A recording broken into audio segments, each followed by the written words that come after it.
What's up, guys? Vlog 4, I believe. Today I want to talk about the transfer rule that exists in the NCAA. It's been in place since 1951, and basically what that is if you want to transfer from a four-year institution in the NCAA Division One, you have to be athletically and academically eligible, and then you have to have a transfer release agreement form from your school.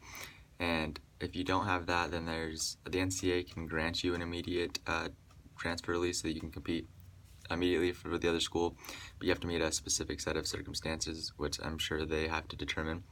So what's happened lately is that Big Ten athletic directors have come together, and they submitted a proposal in October of 2019, so just this past October, and they proposed that all athletes in all sports are allowed to transfer once in their careers without having to sit out for that 1 year, because when you do transfer within the Division One and you're in men's basketball, women's basketball, hockey, baseball, or football, you have to sit out 1 year at your new institution, and then you become eligible the next year to play.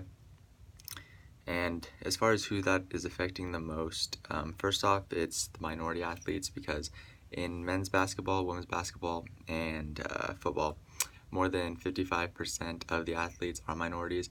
And so where that becomes problematic is that a lot of the time these minorities are traveling far from home and possibly even out of the country and it's pretty common for athletes to come out of country. And when you're traveling that far and you're adapting to college, living on your own, and all the new responsibilities that happen and that come with that, it's definitely stressful. And so when you're on your recruiting visit, it seems really good and you seem like you're going to be this number one athlete, and then you get here and you kind of become a face in the crowd. And so if you have trouble adapting and maybe you want to transfer closer to home, this could make it kind of difficult if you're in one of those top sports. And it's also affecting athletes in higher revenue generating sports with the possibility of going pro.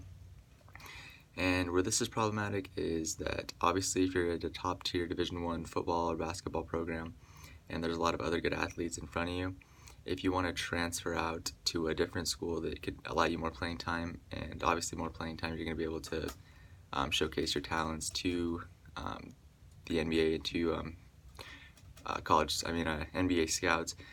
So having that option is definitely going to help them out a bit too. So this was a couple days ago, and then yesterday I saw that there's obviously people for it, people against it as usual. But one of the people for it is the athletic director from University of Massachusetts, and he's saying that he loves it and it's a good idea, and that our job as universities and as athletic directors is to make an academic and an athletic environment that makes people not want to transfer. Like, we should want to strive to give athletes such a good experience that they don't want to leave, and if they do, then that's on us. And against that, you have Oklahoma State's football coach, and he's saying that the NFL doesn't have some open free agency. Like, you can't just walk away and leave. Like, you sign a contract.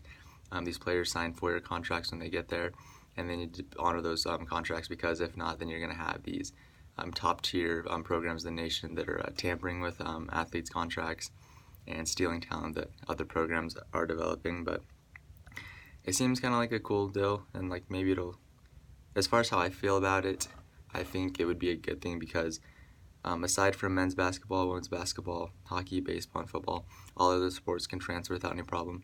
So I definitely think it would achieve some equality among the sports and give them a little bit more options. We'll see if it happens. It feels like there's quite a bit of support behind it. So I guess the ball's in NCAA's court now, and we'll see what they do with it.